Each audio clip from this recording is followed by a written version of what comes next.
Hi, welcome to my channel. It's Claire here from Inky Inspiration. Today's card is a little bit unusual, but super easy to create. It is for a very special young lady. My sister-in-law is 30 in a couple of weeks' time.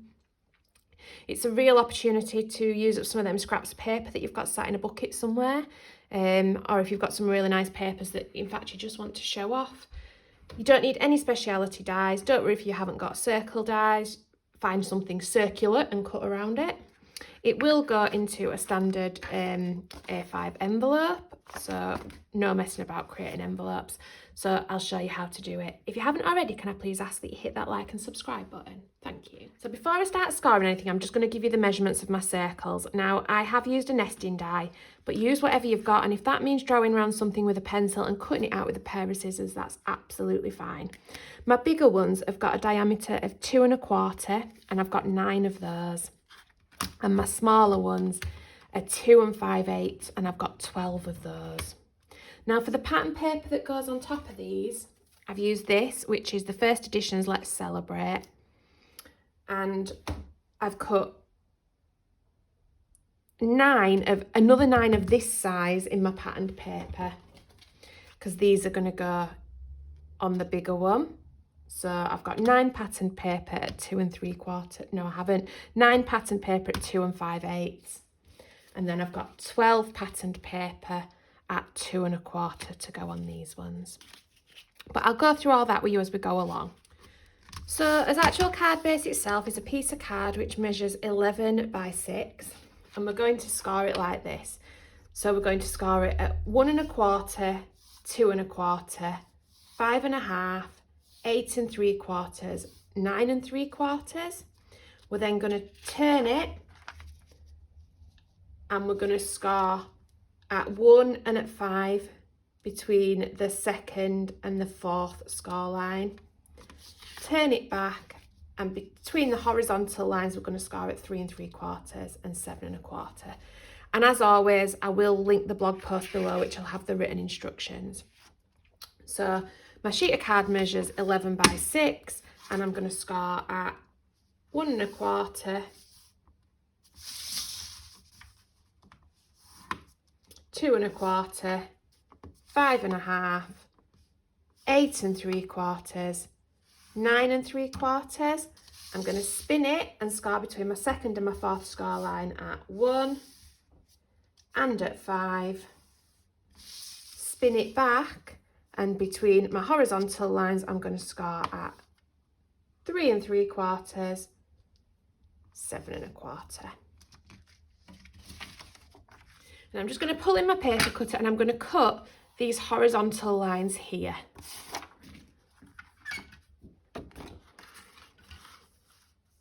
So just between those two score lines.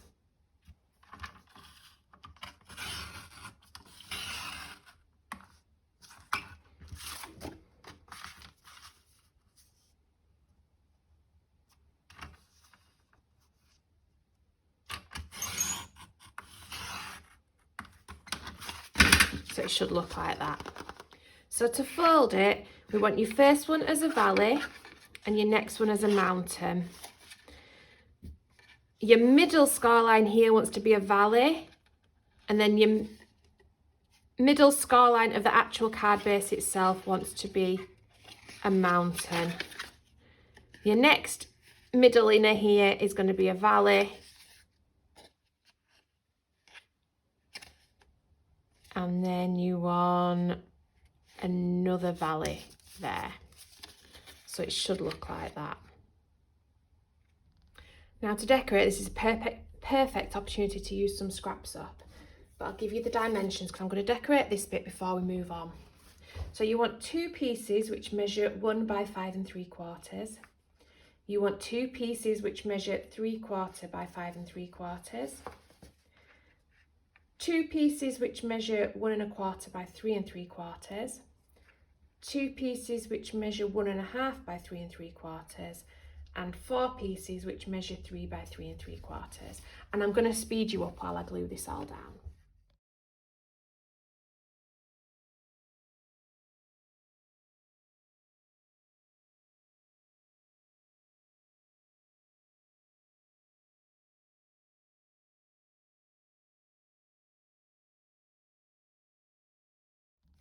So take one of your biggest circles, so this is my 3 1/4 diameter. I'm going to bob a bit of glue on the edge here.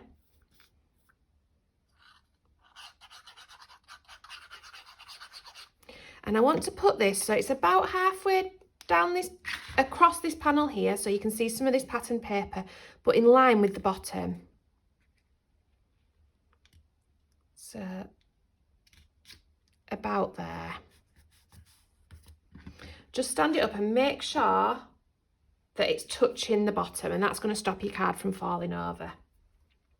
Then we need to get it exactly the same on the other side, so let me show you how to do that. So what we're going to do is we're going to fold our card in half.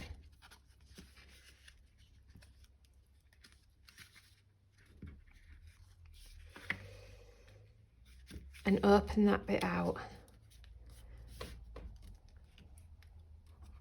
Bob some glue. If you've got stitched nesting die, make sure that your stitching's on the outside. So this wants to be facing in because mine's stitched, so that when we come to open it up, we match. And then what I'm going to do is I'm going to actually line my circle up with the circle underneath and bob some glue on here. Liquid glue is a little bit more forgivable here, because if you don't get it quite right, you've still got that bit of time to wriggle it. So take your time, line it up, and then fold it over. So next I'm going to take a small one. So these are 2 5/8 in diameter. I'm going to put my glue down the outside again, on the inside again, just on the corner. And this time I'm going to line it up with the top. I don't want it exactly where this one is. It wants to be a bit higgledy-piggledy. So I'm going to pull it out a little bit, but make sure that I'm in line. And if you've got a line on your mat, use the line on your mat. So I'm just going to line it up with that so that I know that I'm within that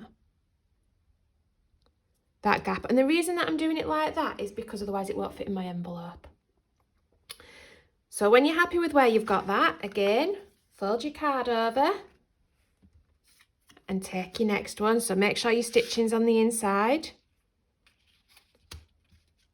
Fold that back, line it up, and add your glue.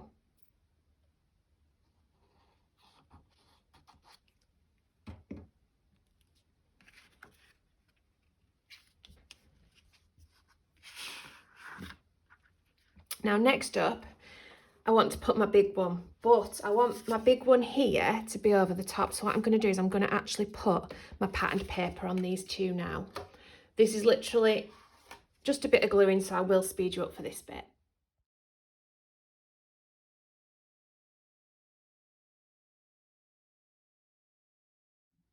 Now next up, I'm going to glue my big one onto here. So again, make sure my stitching's where you want it. Doesn't matter where you put it, as long as it's just touching both of them, because you can just arrange the other ones around it to match.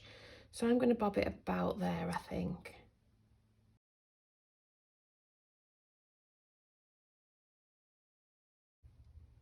And then again, fold my card over and line up my other one on this side. So again, stitching inside, line it up. Your next one's going to be a little one, and it's going to go behind, so you need to put that patterned paper on to start with. So I've got my patterned paper on my circle. I'm just going to line my card up with a line on my cutting mat so that I can make sure that I'm not going to go outside that envelope width. And then I'm going to bob that there, I think. So I've just realised that I've got that line on a bit wonky, so I need to try and get the other side's line on a little bit wonky. So if I line it up like that, bob my bit of glue on. I know where my glue's going to go because I can see the other circle here. So if I just do that, make sure we're lined up. And again, fold it over. Oh, I'm going to do that wrong.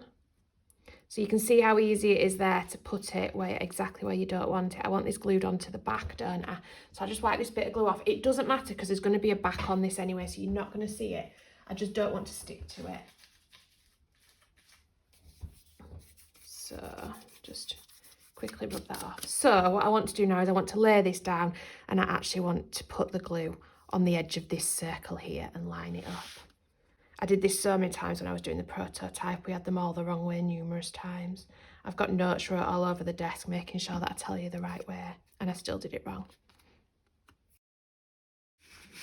So now we've just got our last one to do. Now this one is slightly important to get straight. So if I bob my line in, just because this will help stabilise it and you don't want the card to tumble. So I'm just going to line it up with my other one here. About there, I think.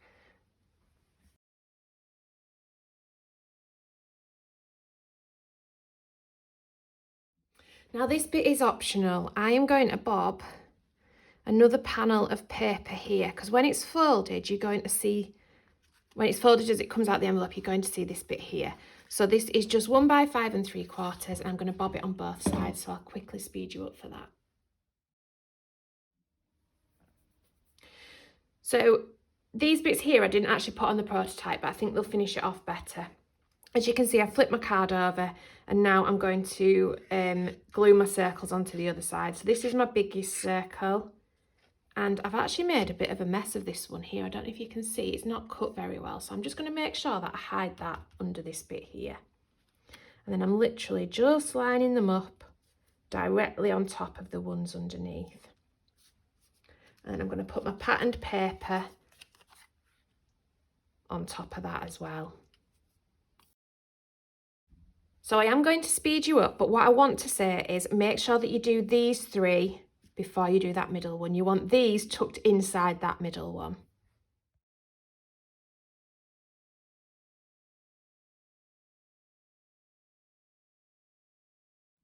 So when you've got all them in it, then you can bob your big panel on the front. Now, you might wonder why I've made these double-sided, and that is purely because I am using a stitch die. Had I not been using a stitch die and you've been able to see it on both sides, I don't think I would have done, but it just didn't sit right with me. You might be okay with that, and in which case don't make them double-sided.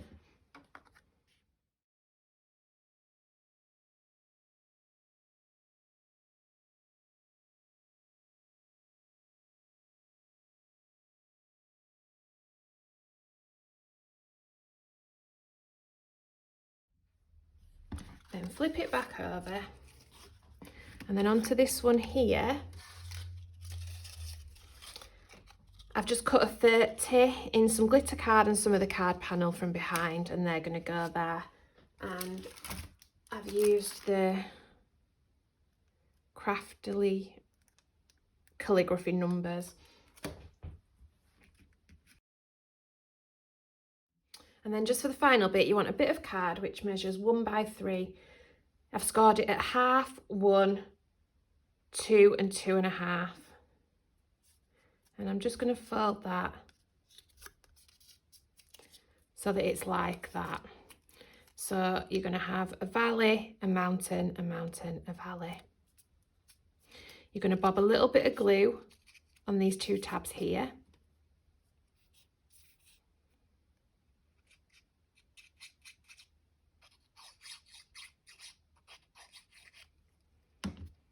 And then these are going to push up. So you want that join there on that crease there. Then onto there, we're going to bob our final circle. So I'm just going to bob my pattern paper on there first. And then I've just cut out happy birthday using the Heffy Doodle Jumbo happy birthday. And I think I'm going to fasten that on with a little bit of foam tape. So I have put some foam tape on the back there, and I'm just going to bob that on.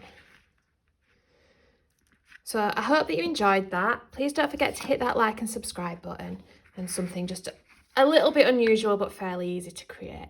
Thank you ever so much for watching.